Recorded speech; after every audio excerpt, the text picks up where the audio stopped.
और बड़ी खबर के साथ शुरुआत कर रहे हैं। जम्मू कश्मीर के कुलगाम में मुठभेड़ के दौरान सुरक्षा बलों ने 3 आतंकियों को मार गिराया है। मारे गए आतंकियों में लश्कर का टॉप कमांडर बासित डार भी शामिल है। बासित पर 10 लाख रुपए का इनाम था। वो कश्मीर में कई गैर स्थानीय और अन्य लोगों की हत्या में शामिल रहा है। एक और इसी बीच बड़ी खबर का रुख कर लेते हैं। जम्मू कश्मीर के कुलगाम में इस वक्त की बड़ी खबर, कुलगाम में मुठभेड़ में 3 आतंकवादी ढेर हुए हैं। ये बड़ी खबर आपको दिखा रहे हैं। सुरक्षा बलों ने 3 आतंकियों को मार गिराया है। इलाके में सेना का सर्च ऑपरेशन जारी है।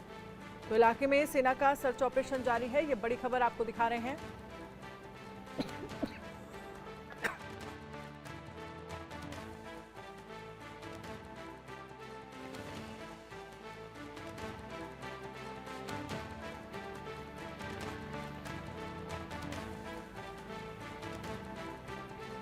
तो कुलगाम में मुठभेड़ में 3 आतंकवादी ढेर हुए हैं।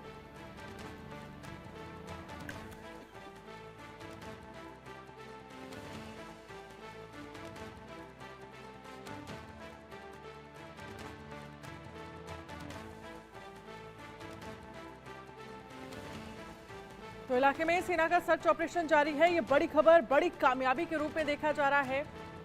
कुलगाम में मुठभेड़ में 3 आतंकवादी ढेर हुए हैं। इस पर ज्यादा चर्चा के लिए हमारे साथ खास मेहमान जुड़ गए हैं। विंग कमांडर प्रफुल्ल बख्शी हमारे साथ जुड़ गए हैं, डिफेंस एक्सपर्ट हैं। Group captain UK Devnath defence expert हमारे साथ जुड़ गए हैं। VN Jha defence expert. Nasir Iqbal हमारे संवाददाता। अजय चांडियाल जम्मू से हमारे साथ लाइव जुड़ गए हैं। सबसे पहले अजय, आपसे शुरुआत करना चाहेंगे, क्या अपडेट है? 3 आतंकवादियों को मार गिराया है, एक बड़ी कामयाबी सेना को मिली है।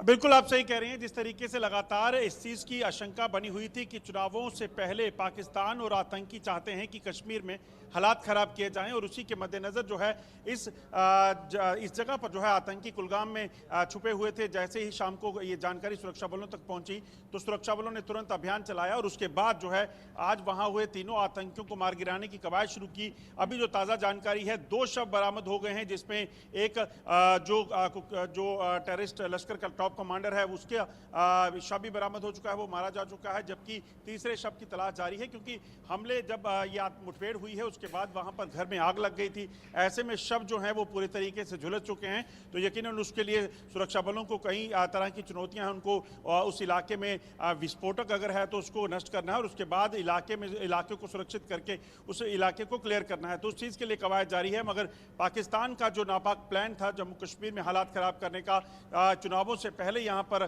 खलल डालने का, उसको कहीं ना कहीं नष्ट कर दिया गया है।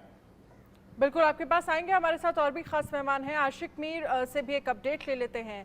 आशिक, जिस तरह से जिक्र किया जा रहा है अजय की तरफ से कि कैसे हम लगातार देख रहे हैं पिछले चुनावों में, चाहे फर्स्ट फेज का हो, सेकंड फेज का हो, किस तरह से शांतिपूर्वक जो है जम्मू कश्मीर में वोटिंग हो रही है, और शायद यही शांतिपूर्वक जो जम्मू कश्मीर के लोग हैं वो मतदान में भाग ले रहे हैं, जो कि पाकिस्तान को पसंद नहीं आ रहा है, और इसीलिए इस तरह की नापाक कोशिशें जो है वो लगातार पाकिस्तान की तरफ से की जा रही हैं।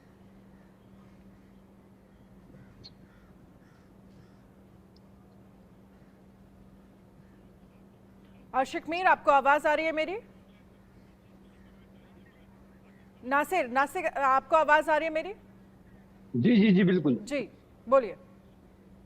जी अनैया, देखिए ये पहली बार नहीं है कि पाकिस्तान की तरफ से नापाक हरकतें जो वो करते आ रहे हैं। पिछले कई दहाइयों से हमने देखा कि जब भी इलेक्शंस कश्मीर घाटी में होते तो पाकिस्तान जो है अपने टेररिस्ट को वहां पे प्लांट कर रहे थे। आज भी अगर देखा जाएगा, जहाँ पे कुलगाम में कल मुठभेड़ देखने को मिली, वहां आज चुनाव होने वाला था। तो कहीं ना कहीं पहले से ही आतंकी उस इलाके में मौजूद थे और बड़ी घटना को अंजाम देने वाले थे। लेकिन सुरक्षा बल को जब कल रात को ही कड़ी सूचना मिली थी कि एक खूंखार आतंकी जो है बासित डार, जिसके बड़े पैमाने पे पहले से ही तलाश जारी थी, 10 लाख रुपए एनआईए की तरफ से उन पे इनाम रखा गया था। कल जो है वो ट्रैप हुआ। ये बताया, सूत्रों के हवाले से ये बताया जा रहा है कि उसकी बहन की जो मंगनी होने वाली थी, और बासित डार जो है वो कल अपने साथियों के साथ वहां पे पहुंचा। लेकिन कल रात ही सुरक्षा बलों ने उस एरिया को घेरा, और बासित डार को आज सुबह सवेरे ही बड़ी कामयाबी मिली सुरक्षा बलों को, जब बासित डार को जो है मार गया। उसके साथ साथ बताया जा रहा है जो उसका समर्थन है श्रीनगर का रहने वाला मोमिन गुलजार डार, वो भी इस एनकाउंटर में उसको भी मार गिराया गया है। लेकिन अभी तक ऑफिशियल कंफर्मेशन जो है इसमें नहीं मिली है। तो कहीं ना कहीं अगर देखा जाएगा कि हमेशा अगर देखा जाएगा जब भी चुनाव हो या पीसफुल एटमॉस्फेयर हो, पाकिस्तान जो है कहीं ना कहीं अपनी जड़ें फिर से मजबूत करना चाहता है यहाँ पे। लेकिन मुंह तोड़ जवाब जो है सेना की तरफ से उनको दिया जा रहा है, चाहे कुछ टेरर आउट की बात करेंगे या इससे पहले सोपर में जो मुठभेड़ देखने को मिली, वहां पे भी 3 आतंकी जो है उनको मार गिराया गया। और आज भी कुलगाम में भी पाकिस्तान को मुंह की खानी पड़ी और 3 खूंखार आतंकी जो है उनको मार गिराने में सुरक्षा बलों को सफलता हाथ लगी। अभी भी पूरे इलाके में जो है सर्च ऑपरेशन चल रहा है। अभी भी बताया जा रहा है कि अभी भी जो उनके स्लीपर सेल्स है, ओवरग्राउंड वर्कर्स जो है वो भी इलाके में मौजूद है। अभी बड़े पैमाने पे उनको ढूंढने की जो है सर्च ऑपरेशन पूरे इलाके में अभी बिल्कुल जारी है। जी ठीक है, हमारे साथ इस पर प्रफुल्ल बख्शी साहब भी बने हुए हैं। प्रफुल्ल बख्शी साहब, कैसे देखते हैं सेना की ये कार्रवाई? और 2 दिन पहले ही मुझे याद है जिस तरह से एयरफोर्स की गाड़ियों पर हमला किया गया था, पूरा काफिला जा रहा था, और अब ये बड़ी कामयाबी सेना को मिली है जिसमें 3 आतंकी ढेर हुए हैं। बासित डार जैसा आतंकी जिस पर 10 लाख रुपए का इनाम था, उसे भी सेना ने मार गिराया है। Thank you very much. आपने ये क्वेश्चन जो पूछा है इसका आंसर हम पहले दे चुके हैं। सबसे बड़ी बात यह है कि जब सेना एंटर करती है किसी भी ऑपरेशन को तो उसको सफलता मिलती है। जब एंटर करती है तो सफलता मिलती है, पर एंटर उसको वो रिएक्शन करती है सेना। आप हमारी सेना को रिएक्ट कराते हैं क्योंकि जो इनिशिएटिव है वो दूसरी साइड से होता है। वो जिसका इनिशिएटिव होता है वो इनिशियली आपको नुकसान पहुंचाता है। आपके एयरमैन, सोल्जर्स स्वर्गवास हो गए, अब घायल हो गए, हॉस्पिटल में हैं, आपके एरिया में आके बैठ गए हैं, स्लीपर सेल्स उनको मदद कर रहे हैं। अब हमारी सेना लग रही है और उनको निकाल रही है। देखिए, हमारी सेना जो काम करती है वो तो ठीक करती है, पर हमारी जो बेसिकली उनको सपोर्ट नीतियां हैं वो ठीक होनी चाहिए। जब तक आप पूरा एरिया एक कमांड एंड कंट्रोल में नहीं रखेंगे ये होता रहेगा। जब 6-7 एजेंसियां एक ही जगह पे हैं, हर एक अपने अपने एरिया को कंट्रोल कर रही हैं, कोऑर्डिनेशन में टाइम लगता है। मैं ये नहीं कहता कोऑर्डिनेशन नहीं करना चाहते, उसमें समय लगता है। ठीक है, उसको दूर करने के लिए आपको एक बॉडी बनानी चाहिए जिसके में ये आप सपोर्ट सिस्टम जो सेना को सपोर्ट कर रहा है वो मजबूत होने का जिक्र आप बार बार कर रहे हैं। हमारे साथ अजय जांडियाल बने हुए हैं और अजय जांडियाल के साथ कुछ खास मेहमान हैं। Ajay, over to you. देखिए, मैं आपको सबसे बड़ी चीज़ बताऊं कि जम्मू कश्मीर बहुत खून देख चुका है। जम्मू कश्मीर में आप सोचें तो हज़ारों की संख्या में सिविलियंस और सुरक्षा बलों के जवानों ने अपनी शहादत दी है। और अब जब खास तौर पे आतंकवादी गतिविधियां होती हैं और सिविलियंस कैजुअलिटी होती है, तो उसके बाद अगर लोग जो चाहते हैं वो ये चाहते हैं कि अब इस आतंकवाद का पूर्णतः अंत होना चाहिए। मेरे साथ कुछ लोग हैं, गौरव गुप्ता हैं, सोशल एक्टिविस्ट हैं और खासतौर पर पाकिस्तान पर बड़ी रिसर्च करते हैं। गौरव, जिस तरीके से लगातार ये आतंकी सिविलियंस को टारगेट करते हैं, फोर्सेस को टारगेट करते हैं, आज 3 आतंकी सुरक्षा बलों ने मार भी गिराए हैं, लगता है इस शांति का एक परमानेंट सोल्यूशन होना चाहिए? ये दिल मांगे more, another surgical strike, that is the only solution. देखिए, आज एक बहुत अच्छा, एक अनुकूल इस समय एटमॉस्फेयर है। पाकिस्तान एक आर्थिक अपने संकट से निकल रहा है जहां पर 29% के ऊपर तक उनकी इन्फ्लेशन चल रही है। इतना बड़ा रिवोल्ट ऑलरेडी पाकिस्तान में चल रहा है और जिस तरीके तारीख तालिबान पाकिस्तान या मैं बलूचिस्तान की बात करूं, अंदर ही एक रिवोल्ट अंदर इकट्ठा हो चुका है और इस समय जो पाकिस्तान एक बुखलाहट में है। तो मुझे लगता है कि एक बार और सर्जिकल स्ट्राइक बालाकोट की तरह होनी चाहिए। मुझे लगता है पाकिस्तानी आज ये भूल चुके हैं कि किस तरीके 26 फरवरी 2019 को इनके घर पे घुसकर इनको हमने सर्जिकल स्ट्राइक किया था। आज मुझे लगता है बालाकोट स्ट्राइक जो है ये भूल चुके हैं।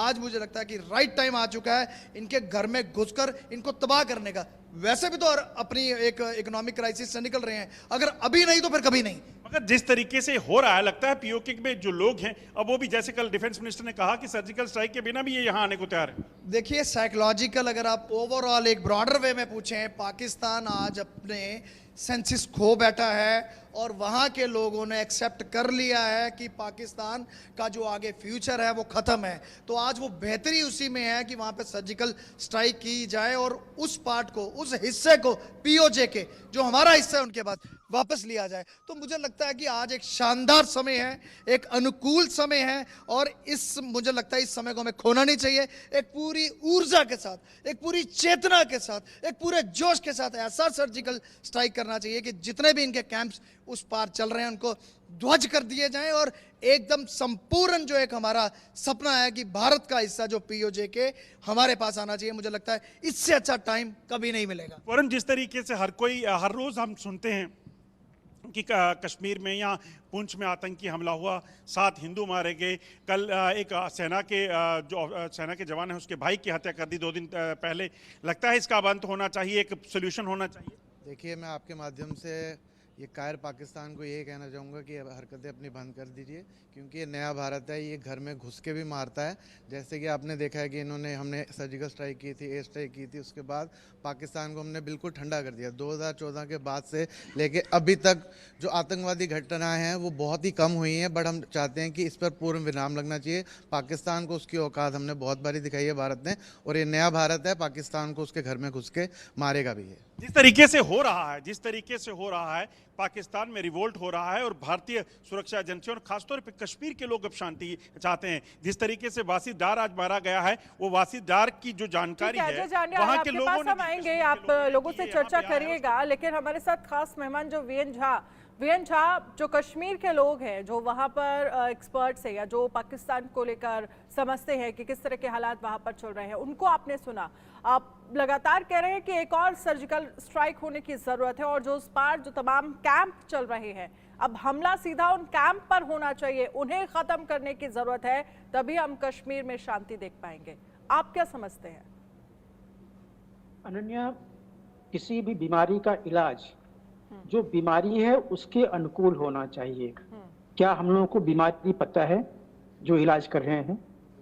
पूंछ के बाद सर्जिकल स्ट्राइक हुई थी, बालाकोट जो हुआ था वो पुलवामा के बाद हुआ था, और अभी पिछले जो आप लोग ही रिपोर्ट दे रहे हैं, अभी 2023 में ही कम से कम 5 ऐसे स्ट्राइक्स टेररिस्ट ने किए हुए हैं जो कि सेना के ऊपर हुए हैं। मैं टारगेटेड किलिंग जो है हिंदुओं की, मैं उसकी बात छोड़ रहा हूं, मैं सेना के ऊपर मैं अटैक की बात कर रहा हूं।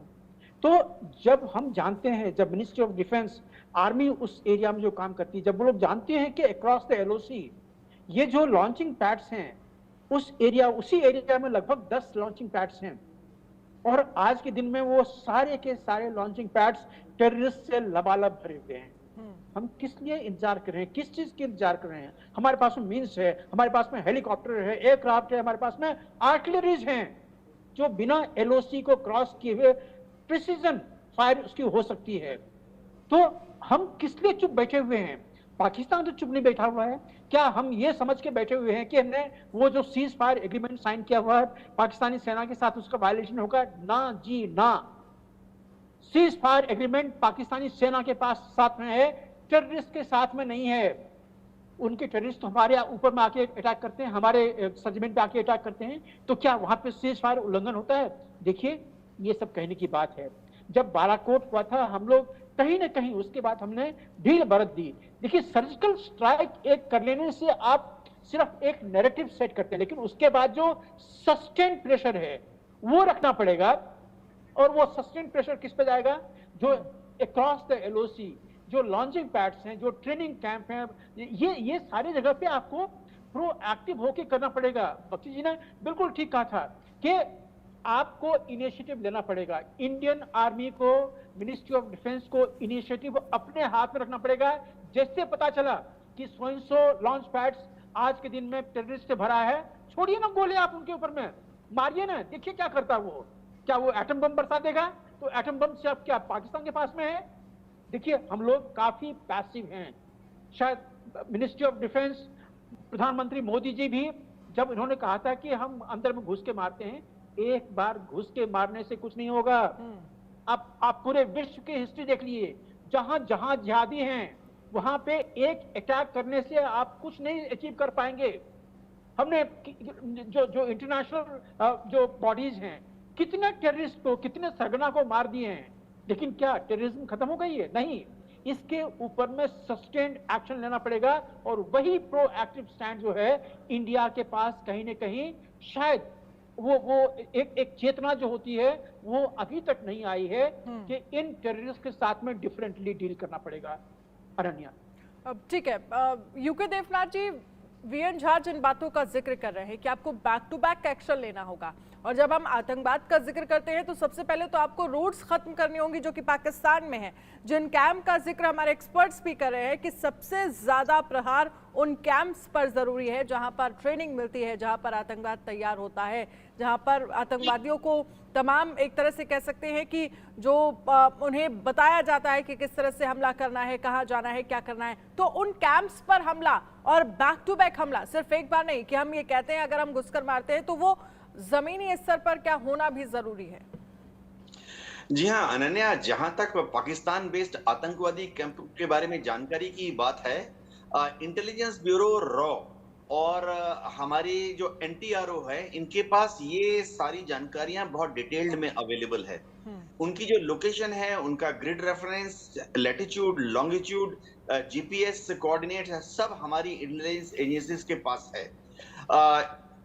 छोटी सी बात ये आती है कि डिसीजन जो है, अगर लाइन क्रॉस करके, एलओसी को क्रॉस करके वहां घुस के मारना है, वो डिसीजन मेकिंग में शायद मिनिस्ट्री ऑफ डिफेंस का कंट्रीब्यूशन बहुत कम होता है। वो डिसीजन विदेश मंत्रालय के क्षेत्र में चला जाता है। तो विदेश मंत्रालय जो है, उन्हें डिसाइड करना है कि क्या फायदा है और क्या नुकसान है।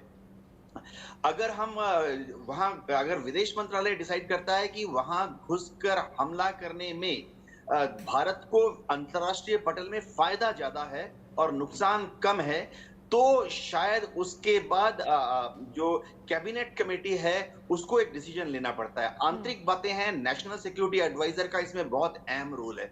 जब डिसीजन फाइनल आता है, उसके बाद ही मिनिस्ट्री ऑफ डिफेंस उसको एग्जीक्यूट करती है, और उसमें इंडियन आर्मी और एयरफोर्स का छोटा सा एक रोल होता है।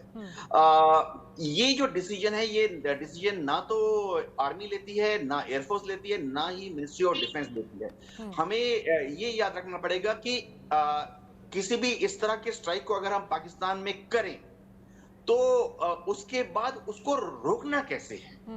जब बालाकोट में हुआ था, क्योंकि मैं एयरफोर्स में था, फाइटर पायलट था, आपको बता दूं, जब बालाकोट में हुआ था, तो उसके तुरंत बाद पाकिस्तान ने भी अपने 10, 20, 40 जहाजों को हवा में चढ़ा दिया था। और अगले दिन सुबह स्कर्मिश इतने बढ़ गए थे कि पाकिस्तान एयरफोर्स लगातार 10-10, 20-20 जहाजों को भारत के बॉर्डर के तरफ भेज रही थी। उनमें से कुछ भारत के बॉर्डर के अंदर एलओसी में आके ग्राउंड अटैक का प्लान कर रहे थे। और इंडियन एयरफोर्स जब एक्टिवेट हुई था, उस वक्त विंग कमांडर अभिनंदन वाला, तो हमें ख्याल रखना पड़ेगा कि शुरुआत तो हम कर सकते हैं। इंडियन एयरफोर्स को हुक्म मिले, शुरुआत तो हम कर देंगे, लेकिन उसके बाद अगर पाकिस्तान की एयरफोर्स एक्शन में आ गई और वो भी भारत में घुसकर, जो कि बालाकोट के बाद उन्होंने किया था, हमारे आर्मी के ग्राउंड ठिकानों पर हमला शुरू कर देते हैं, तो फिर उसको कैसे आगे बरकरार रखा जाएगा, कंटिन्यू रखा जाएगा, या उसको कैसे रोका जाएगा। ठीक है, ये बहुत बड़ी चीज है। जी बिल्कुल अजय, जिस बात का जिक्र तमाम एक्सपर्ट्स की तरफ से किया जा रहा है, क्योंकि इस पर प्रफुल्ल बख्शी साहब कुछ कहना चाह रहे हैं। जी बोलिए सर। Thank you अनानिया। मैं जो हमारे डिफेंस एक्सपर्ट अपना देवनाथ साहब है, मैं समर्थन देता हूं, पर मैं ये बता दूं, ये जितने जो प्रोसीजर बना है, इसकी बहुत क्रिटिसिज्म हो रही है, शुरू से हो रही है, और इनको गलत साबित किया गया है। ये तरीका ठीक नहीं है। जब डिसीजन मेकिंग बॉडी में अपने डिफेंस वालों को इन्वॉल्व ना करना एक महान गलती है, और ये पर ब्यूरोक्रेसी इसको होने नहीं देती। जी अब टाइम आ गया सच बोलने का, तो ये सच भी बोलना चाहिए। प्रॉब्लम यहाँ पे है, प्रॉब्लम हमारे घर में है, इसीलिए हमको ये प्रॉब्लम आती है, इसीलिए हम बैकफुट पे होते हैं। तो ये पूरी की पूरी जो सिक्योरिटी कमेटी है, इसके जो कौन कौन उसमें बैठे हैं, इनके ऊपर दोबारा विचार करना होगा। इसकी स्टडी हो चुकी है, पर ये ब्यूरोक्रेसी को भाती नहीं है। प्रॉब्लम यहाँ पे है, और एक बार है, लड़ाई शुरू होगी तो होगी। अगर उनके एयरक्राफ्ट आएंगे तो आएंगे, उसमें क्या बड़ी बात है। आपको लड़ना पड़ेगा, एक बात तो लड़ना पड़ेगा। हम इसी बात से रह जाते हैं, कारगिल में एयरफोर्स मत लगाइए, नहीं तो लड़ाई बढ़ जाएगी। वो क्या हुआ, आपने कारगिल का हलवा कर दिया। ये प्रॉब्लम होती है। तो ये हमको डॉक्ट्रिन दोबारा लिखनी पड़ेगी अनान्या। हमने अभी तक ढंग से डॉक्ट्रिन नहीं लिखी। 1995 में रैंड कॉर्पोरेशन ने हमको झकझोर दिया था और हमारी पार्लियामेंट हिल गई थी जब उन्होंने कहा था 47 से लेके अभी तक 95 की बात कर रहा हूं, इंडिया के पास डिफेंस डॉक्ट्रिन ही नहीं है।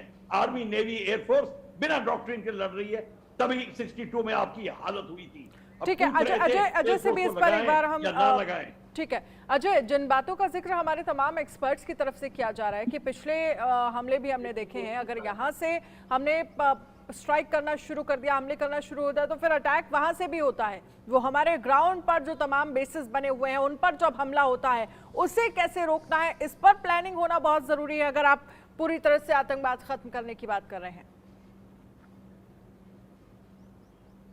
अनन्या देखिए, मेरा इसमें व्यू जो है वो थोड़ा डिफरेंट होगा, with all due respect to our guest. मगर आपको बता दूं कि जम्मू कश्मीर जो है पिछले 30 सालों से अनडिक्लेयर्ड वार जो है उसको झेल रहा है। आतंकवादी आते हैं, यहाँ खून खराबा होता है, यहाँ हजारों की संख्या में लोग मारे जाते हैं, सैनिक मारे जाते हैं। इसके बावजूद वो हर समय तैनात रहते हैं, तैयार रहते हैं। और ये जो डिफेंसिव है ना सरकार, जो फौज, उस चीज का नुकसान होता है कि हर बार तब तक इंतजार किया जाता है जब तक हमला नहीं हो जाता। लगता है डिफेंसिव होने का वक्त चला गया गौरव।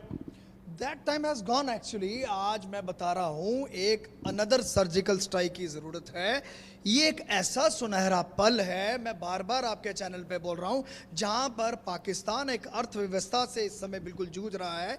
अभी 10 मई को देखिए मुल्तान में वीट जो स्कैम है इतने बड़े लेवल पे हो रहा है अगेंस्ट दी पाकिस्तान गवर्नमेंट। दूसरी तरफ से बलूची तंग पड़े हुए हैं। इस तरफ से अगर आप देखें सीपैक का देखो क्या हालात है, चाइनीज कैसे वहां पर मारे जा रहे हैं। लगता है अगर जंग होगी तो पाकिस्तान की फौज भी यहां आएगी, एयरक्राफ्ट। आप मुझे क्या बात कर रहे हो, उनकी चीजें कंट्रोल में नहीं है, हम घुस जाएंगे और ऑक्युपाई करेंगे।